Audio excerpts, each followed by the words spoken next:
আপনাদের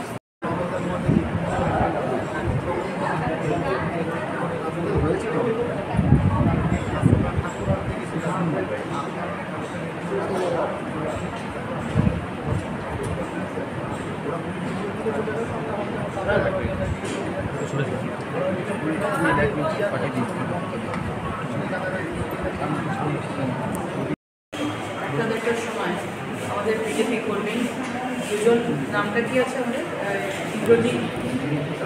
ইন্দ্রজিৎ এবং কৌশিক, দুজন আমাদের তারা কী ছিল, রামনবমীর মূর্তি তারা অর্ডার দিয়েছিল সেই ঠাকুর সংক্রান্ত বিষয় নিয়ে ওরা করে কাজ করে ফিরছিল এবং ঠিক গঞ্জবাজারের সামনে ওরা দু দলে ভাগ হয়ে যায়, একজন বাড়ির দিকে যাচ্ছিল, হঠাৎ করে 8-10 জন ছেলে এসে ওদেরকে বেধড়ক মারে। বিজেপি করার অপরাধে 2019 থেকে ওদের সঙ্গে একটা বিবাদ চলছে বিজেপি করার জন্য।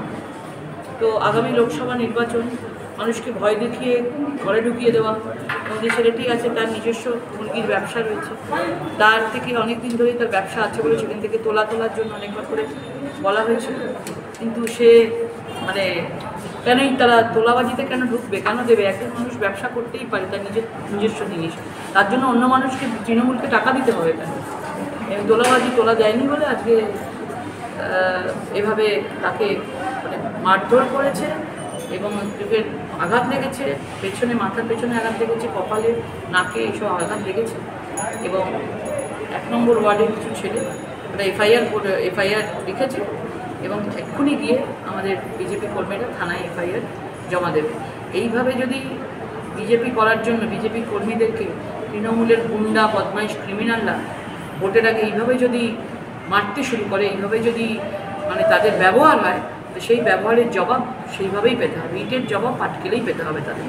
কিন্তু তৃণমূল বলছে এটা তাদের নিজস্ব ব্যক্তিগত ব্যাপার, এখানে রাজনৈতিক কোনো ব্যাপারই নেই।